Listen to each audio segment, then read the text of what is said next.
And I'm making this quick YouTube video of this IBM Personal Wheelwriter 2 by Lexmark vintage typewriter. It's in great shape, works well as you'll see here. Got paper loaded. I'm just going to hit return to bring it in.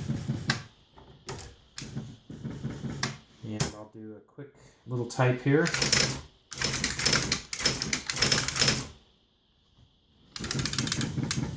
And you can see here I wrote this as a test.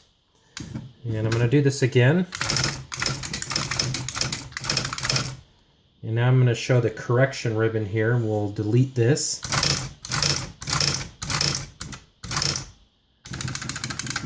You can see that both the typing and the correction work well.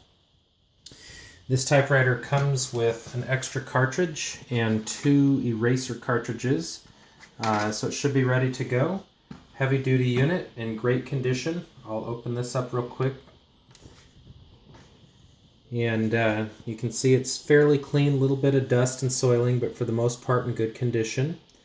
Thank you for your bidding, and appreciate it.